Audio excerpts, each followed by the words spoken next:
Salut et bienvenue au Jardin d'Olon. Cette vidéo, c'est la suite de la vidéo 315. On arrive gentiment fin mars. C'est encore le moment de planter l'ail, ici en premier.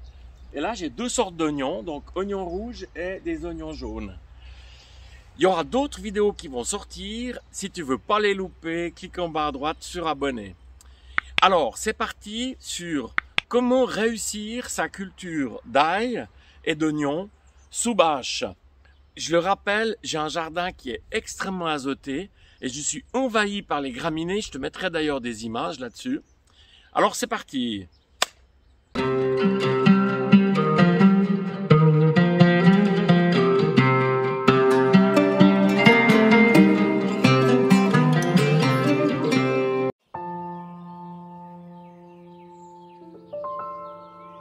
Pour rappel, si tu n'as pas vu la vidéo et si tu as envie de mettre de l'ail et de l'oignon, un petit coup de râteau, je commence par ça, il y a un ou deux adventices, pas de problème, je les enlève, c'est de la rigolade. Ensuite, je viens poser ma bâche, donc c'est une bâche que j'ai fait spécialement où il y a, je dirais, une assez grande quantité de trous.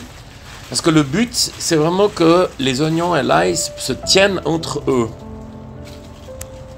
Alors, donc voilà mes oignons. Donc, c'est des oignons blancs à planter en automne.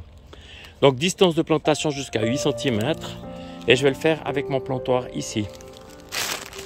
Pour rappel, l'ail ou l'oignon, il y a une petite partie plate et une partie pointue. C'est toujours la partie pointue qui est en dessus. Et on va le planter pour que la petite partie ici, elle sorte juste, donc environ 3 cm. Il y a un proverbe qui dit que quand le jardinier a planté l'oignon, l'oignon doit voir le jardinier partir. Pour ça, rien de plus simple. Donc je prends mon plantoir, je fais quelques trous. Je mets, comme je l'ai expliqué, donc la partie racine, la partie plate au fond du trou. Et c'est fini. C'est vraiment tout simple. Hein.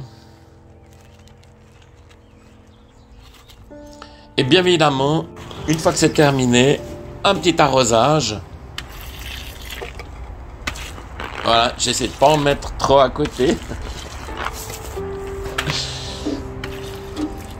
Alors c'est terminé, l'oignon et l'ail est planté.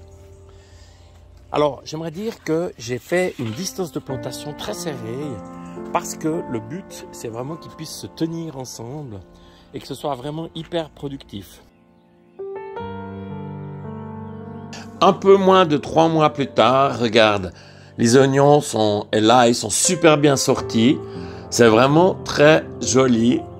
C'est 100% de réussite. Hein. Il n'y a pas un trou qui manque, ou peut-être un, mais vraiment, c'est de la rigolade.